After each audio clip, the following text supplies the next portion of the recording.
बिस्मिल्लाहिर्रहमानिर्रहीम। अस्सलाम वालेकुम। बहुत ही अच्छी खबर है, पाकिस्तान इंडिया के लिए फ़्लाइटें ओपन हो गई है, लेकिन शर्त रख दी है कि शर्त के मुताबिक आप लोग ट्रैवल कर सकते हैं यूएई के लिए, अबू धाबी, शारजा, अजमान, रैसल खैमा, अलाइन या फिर दुबई के लिए।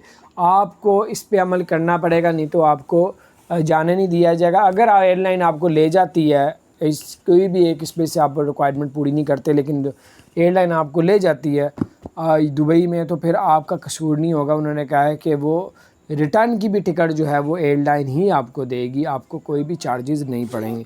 यानी कि उनका बताने का मकसद हम रिपोर्ट कर देंगे और आपको रिटर्न जो टिकट होगी वो आपको अपने पल्ले से नहीं लेनी पड़ेगी, बल्कि एयरलाइन आपको उसकी प्रतीक बढ़ेगी। चूँकि एयरलाइन की गलती है कि एयरलाइन ने तमाम रुकावटों को रिक्वायरमेंट को पूरा नहीं देखा था। तो बहरहाल अगर आप लोग ट्रैवल करने लगे हैं तो आपके पास पहले तो रेजिडेंट परमिट होना चाहिए यूएई का। दूसरे नंबर पे आपका 6 महीने से ऊपर स्टे ना हुआ हो पाकिस्तान, इंडिया, बांग्लादेश। उसके बाद आपके पास अगर आईसीए की भी अप्रूवल होनी चाहिए। अगर आप अबू धाबी, शारजा, अजमान, रैसल खैमा के हैं और दुबई एयरपोर्ट में उतरते हैं तो आईसीए की अप्रूवल हो। और अगर आप डायरेक्ट दुबई के ही रेजिडेंट परमिट हैं तो फिर आपके पास जीटीआरएफ की भी अप्रूवल होनी चाहिए। कोरोना की वैक्सीन आपने उधर से लगवा के पाकिस्तान आए हुए हो और आखिरी जो वैक्सीन लगवाई थी वो 14 दिन से पुरानी ना हो। और अगर आप एक वैक्सीन लगवा के पाकिस्तान आए थे, दूसरी वैक्सीन भी लगवाना और उसकी प्रूफ भी होना चाहिए। वो कौन सी वैक्सीन लगवा सकते हैं वो आप पता कर लीजिएगा ट्रैवल एजेंसी वालों से, जिससे आप लोग टिकट बुक करवाने लगे।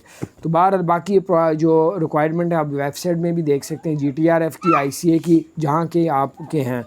तो आईसीए वाले हैं तो आईसीए की वेबसाइट में देखें, जीटीआर है जेटीआर। तो 48 घंटे से पुराना पीसीआर का जो टेस्ट ना हो, क्यूआर कोड के साथ होना चाहिए। और उसके अलावा जो है आपको बताते चलें, ये कुछ अपडेट्स थी जो आपको बताना बहुत ज़रूरी था, मैंने कहा आपके साथ शेयर करता हूँ। तो ये 4-5 चीज़ें हैं, तो इसको पूरा करें और आप लोग ट्रैवल कर सकते हैं। अपना ख्याल रखें। चैनल को सब्सक्राइब नहीं किया, ज़रूर सब्सक्राइब करें।